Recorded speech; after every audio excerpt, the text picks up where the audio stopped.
La revolucioncita. Hace mucho tiempo en México tuvimos un presidente llamado Porfirio Díaz Mori. Él gobernó durante 31 años. Nació en Oaxaca el 15 de septiembre de 1830. Prometió a los mexicanos que tendrían una mejor vida y también nos regaló el ferrocarril, las escuelas, el arte, la cultura y la electricidad.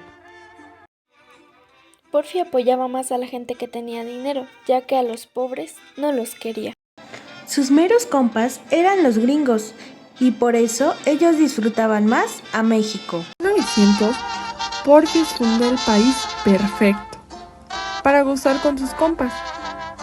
Los trabajadores, que era la gente pobre, y sus familias vivían dentro de las haciendas que manejaban los ricos. Las tiendas de raya eran como las tienditas de la esquina que conocemos hoy en día.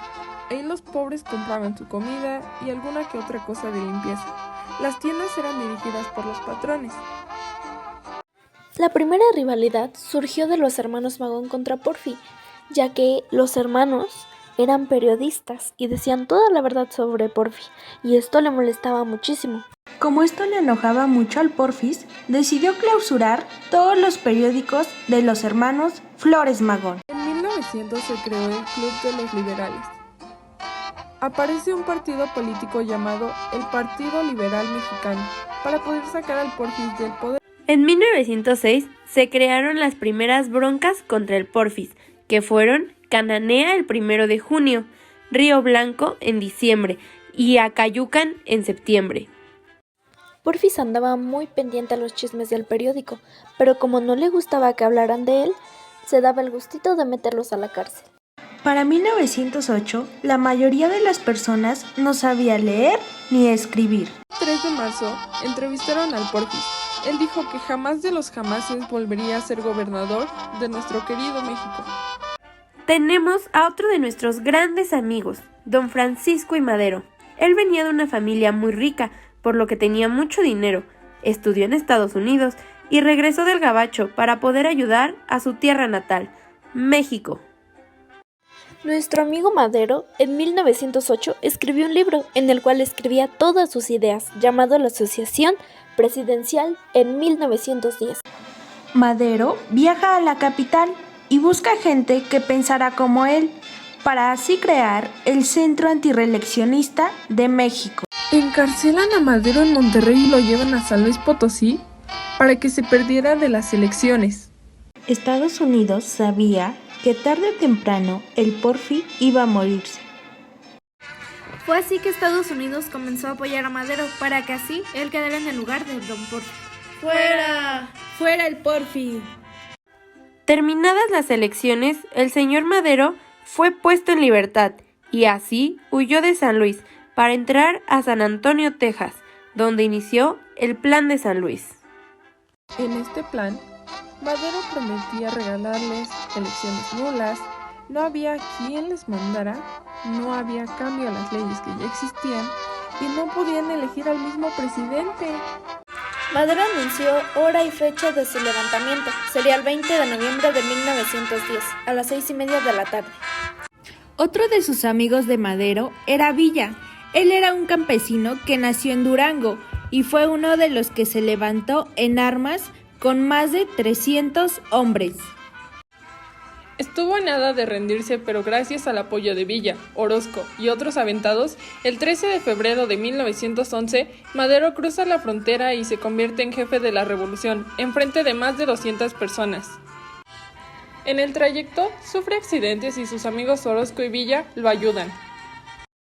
Los que estaban en el equipo de Flores Magón no estaban de acuerdo con Madero.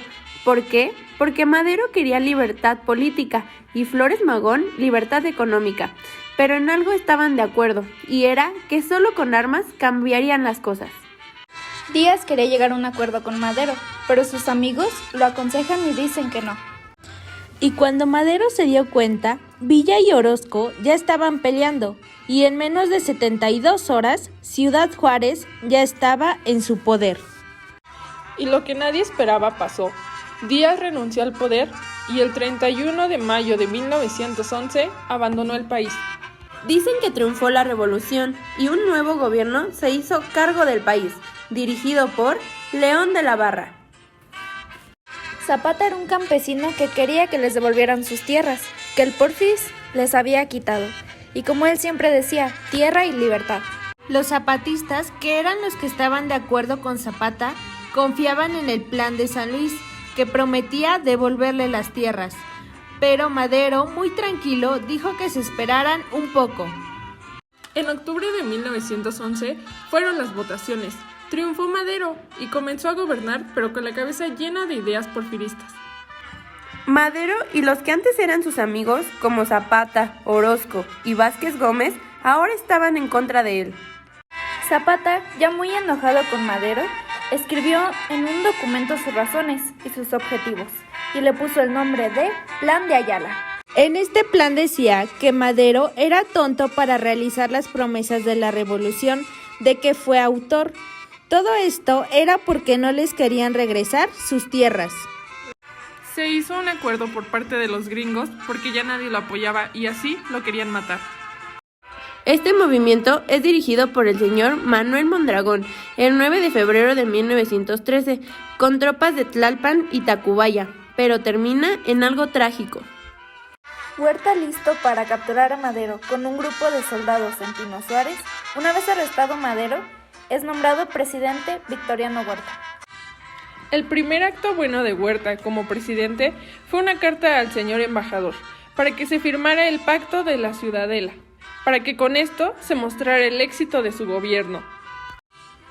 El autor de la siguiente frase es Alberto García Granados, quien dice: la bala que mate a Madero será la salvación del país. Y así, el 22 de febrero, Madero muere asesinado por Francisco Cárdenas. Villa, Zapata y Venustiano Carranza inician una pelea en contra de los que apoyan el porfirismo, y con esto se nombra primer jefe de la revolución. Carranza anuncia el Plan de Guadalupe, que estuvo firmado por 70 personas. El 29 de agosto de 1913, en Matamoros, Tamaulipas, surge el reparto de tierras de Félix Díaz. La revolución hablada de Carranza son discursos y declaraciones revolucionarias que no se llevaron a cabo. Villa y Obregón le dieron a Huerta su merecido, y en 1914 las fuerzas constitucionalistas y zapatistas dominaban el país. Los villistas, la mayoría eran campesinos, no tenían ambiciones políticas, solo querían el reparto de las tierras. La lucha entre las cuatro tendencias, izquierda campesina contra derecha de la burguesa, Villa contra Zapata y Carranza contra Obregón. Carranza le pide a Zapata que se le reconozca como presidente. Él le da chance, solo se acepta el plan de Ayala. Pero triquitrácatelas, Villa igual reconocerá a Venus si él acepta la repartición de tierras. Pero Carranza rechaza la idea. De ahí, Carranza propone una convención en la Ciudad de México. No puede ser, ahí se encuentran villistas y zapatistas. El 23 de octubre quitan a Carranza y Eulalio Gutiérrez se vuelve presidente y Villa se vuelve jefe del ejército. ¿Cómo ven? En ese entonces, el país no tenía quien los dirigiera. Chin, Eulalio traiciona a su compi Zapata porque no lo ayudó. Entonces los burgueses arribistas estaban al mando. Por violar las leyes naturales, Enrique y Ricardo van a la cárcel, y Madero y Carranza no lo sacaron del bote. La Casa del Obrero Mundial era la que defendía a los obreros, les echaba la mano creando sindicatos. ¡Oh, sorpresa! Madero odiaba a los obreros. Obregón ocupaba ayuda y para eso pide dinero para una causa renacista y pone un impuesto al comercio. Obregón se enfrenta a la iniciativa privada, pero no hay respuesta porque el dinero estaba en Roma. ¡Qué desastre! Todos los bandos estaban revueltos. Había carrancistas, zapatistas, villistas y bola de gente alzada por su cuenta. De ahí la dichosa bola. Se arma la guerra de las trincheras en Chihuahua. Mueren más de 1,000 mexicanos. Pura peleadera y ¡caca! Alguien pide una nueva constitución con algunos pequeños detalles. El mandatario elige y el pueblo vota. No manchen, en la nueva constitución solo se salvaban los artículos tercero 27, 123 y 130. Querían matar a Zapata y alguien se lo quería echar. ¿Adivinen quién? ¿Quién? Pablo González. Hicieron un plan, incluye una traición. Y ¡zas! Logran matar a Zapata y lo llevan a enterrar a Morelos. Carranza no fue un gallo tan gallo, ya que no resolvía los problemas que dejó el Porfis. Había unos malos que les quitaban sus cosas al pueblo. Se llamaba Familia Revolucionaria. ¿Pero qué creen? No tenían perdón. Los militares, como querían estar al mando, proponen a su querido Obregón para ser candidato. En ese mismo día matan a Zapata. Y, ¿se acuerdan quién quería esa chamba? Sí, exacto, Pablo González. Nuestro amigo Obregón se va del país. Y de risa, se va en un vagón súper lleno de gallinas. Carranza, pues, ¿qué les digo? Se va de la capital con ministros, secres y más. Se cansaron y decidieron descansar, pero tan cansado estaba que se murió. Bueno, lo mataron, pero vaya chisme, solo se murió él. Como Carranza se muere, Pancho se retira y sale un ganador, el Reformista, y se muere la Revolución Mexicana. Debido a lo que contamos, muchos piensan que no existió una revolución. ¿Tú qué crees? Y esta fue la historia de la Revolucioncita. ¿Qué te pareció?